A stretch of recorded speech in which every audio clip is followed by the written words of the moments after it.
This will be obvious later, but my mom never told me any of these stories. Edie would have, but Mom didn't like bringing up the past. Though, when we adopted a stray kitten, she was the one who named it Molly. I spent a lot of time in Great-Grandma Edie's room. We got along, and it was a good place to hide from my mom. Her room was like a museum. For 500 years, the Finches have been famous throughout Norway for their fortune and misfortune. Odin Finch buries the latest victims of the family curse, his wife Ingeborg and their newborn son, Johan. On January 7th, 1937, he set sail with his family and his house, hoping to leave the curse behind.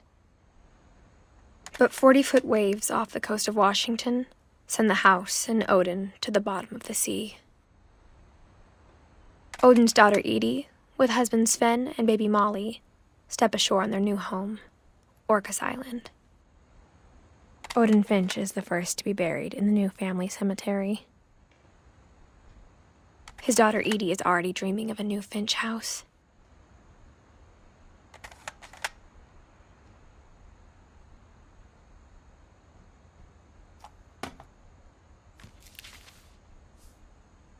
Whatever's wrong with this family, it goes back a long ways.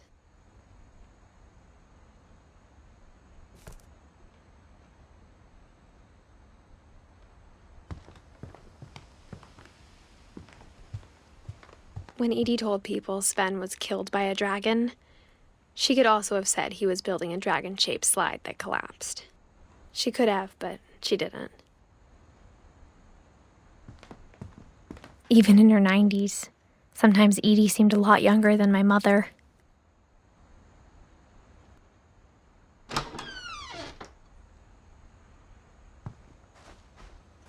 The only trace Grandpa Sam's first wife, Kay, left on the house was the pink bathroom.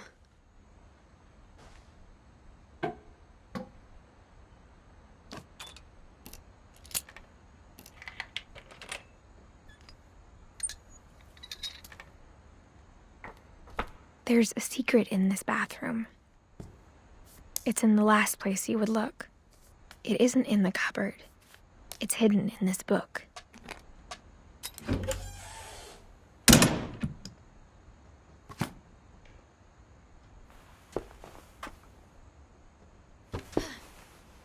Sven gave Sam an old camera he'd refurbished.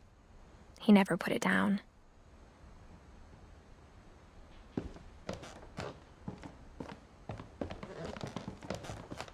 From the paintings on the wall, it was clear my brother Milton had been here before me.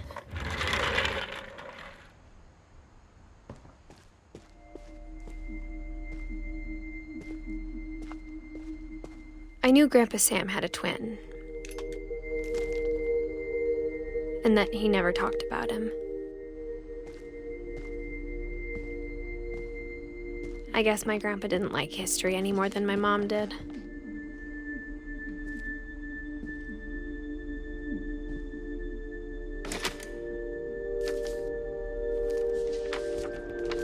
How I Want to Remember My Brother by Sam Finch. The thing I remember is that when he made up his mind, that was it. My brother said he'd die before he ate another mushroom, and he did. At Barbara's funeral, we swore we'd never be afraid again, and he wasn't. I think Calvin always wanted to fly.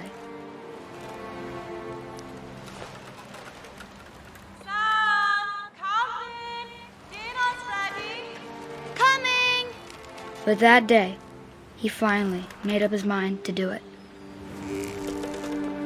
I told him going around was impossible. Maybe if I hadn't said that.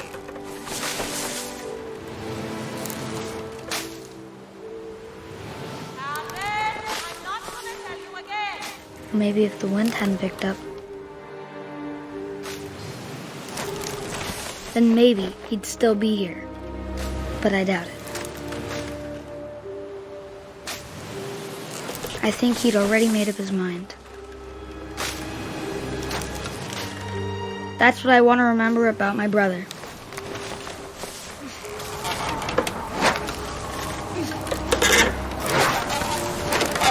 The day he made up his mind to fly. And he did.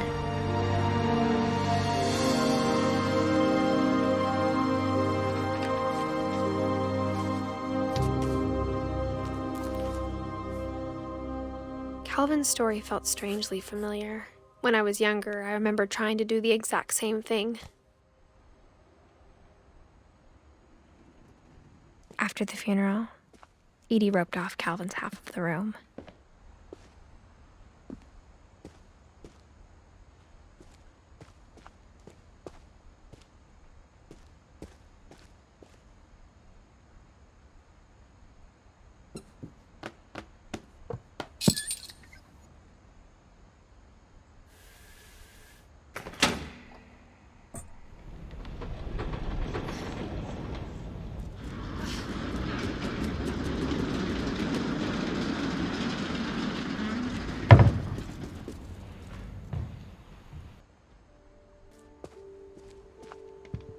The passages were a pretty tight fit. They'd obviously been built for smaller hands and bellies.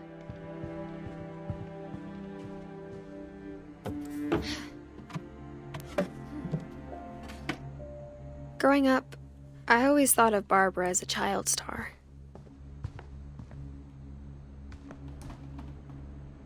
I never thought about how hard it must have been for her afterwards.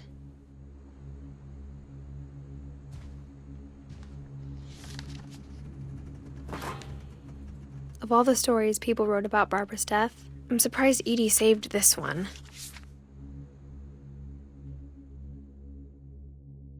Old Jack here with another ghastly tale inspired by America's most unfortunate family. I'm calling it The Surprise Ending of Barbara Finch. As a child star, Barbara was famous for her scream. Now at 16, she was all washed up, a has-been.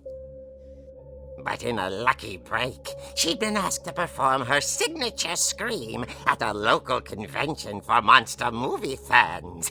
It was just the boost her career needed. Unfortunately, her scream hadn't aged well. Getting better. I think you just need the right motivation. Her biggest fan and current boyfriend, Rick, was about to demonstrate when... Now that was a great scream. It was Barbara's father, Sven. He'd slipped into a table saw and had to be rushed to the emergency room. So Barbara got stuck babysitting her youngest brother, Walter. Her convention comeback was cancelled. Okay, I'm hearing frustration, but I'm not hearing terror. What if I tried... A gang of hoodlums in Halloween masks have been terrorizing Orcas Island tonight. Police are urging residents to...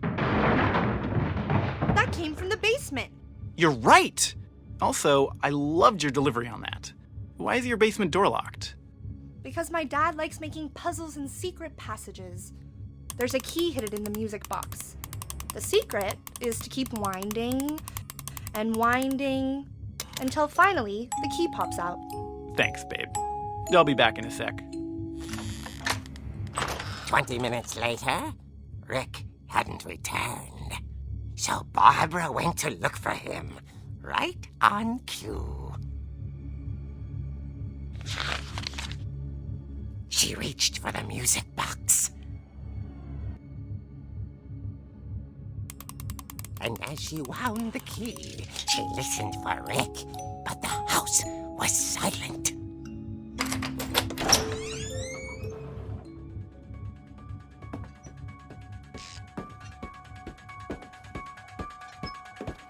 She found Rick's crutch and imagined the worst.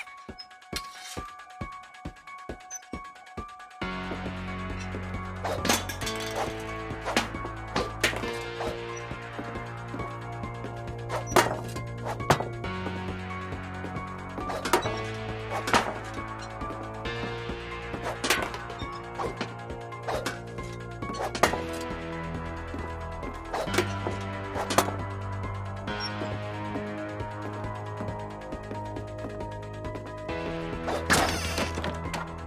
gang's leader is the infamous Hookman killer, Dr. Carl Hamill, who impaled and then ate his family 10 years ago tonight. The old fridge rattled and grew still. Oh dear!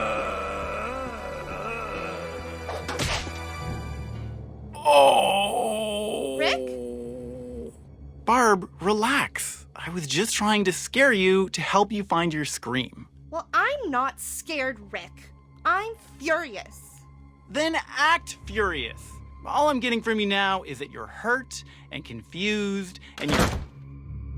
She threw him out, but she kept a little something to remember him by. Barb, have you seen my other crutch? And she was still holding it when she fell asleep watching the late picture show. Hours later... Barbara! Walter, what's going on up there? Ah! Okay, I'm coming up, but if this is a trick, you're dead, Walter.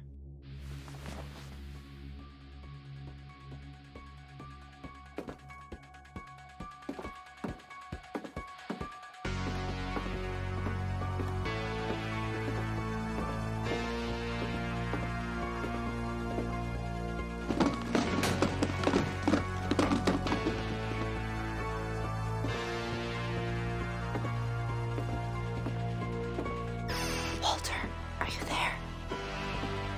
Walter had vanished, but his bedside radio was still on. Orcas Island police describe the man as 6 feet tall, with a steel hook for a hand. Residents are urged to lock all doors and windows and notify the police of any suspicious activity. Barbara turned, saw the hook man, and was speechless. He was quite smashing.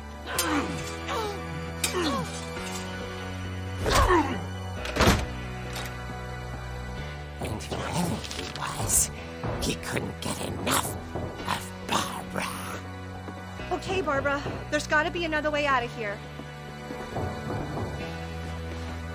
That night, she played her part beautifully.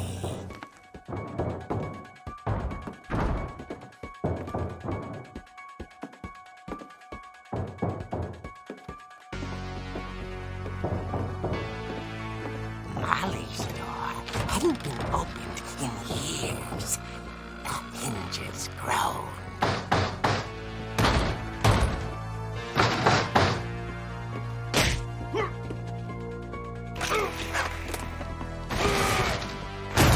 He wasn't moving, but she sensed the story might not be over yet.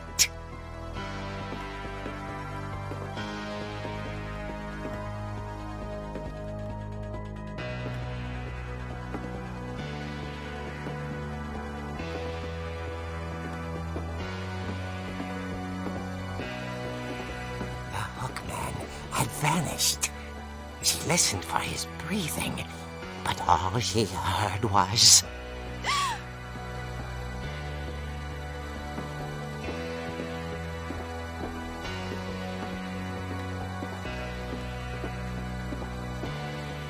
At the door, she heard whispering. It was coming from inside the house.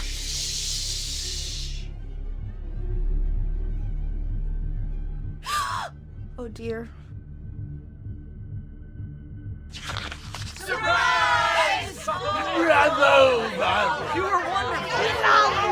monsters had come to surprise her. For Barbara, it was a dream come true. Then she saw what kind of monsters they were, and she realized what was about to happen. She was going to be famous. And with her final breath, Barbara Finch gave the performance of her life.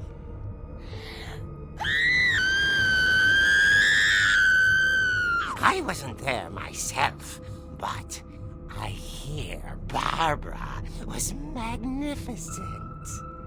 Poor girl. She had a taste for stardom. But unfortunately, so did her fans.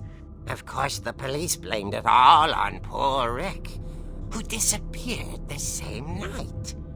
And little Walter? Hiding under his bed the whole time. He took it all pretty hard, but that's another story. As for Barbara, tucked inside the music box was all they ever found of her. Her ear. Now that's what I call a real eerie tale.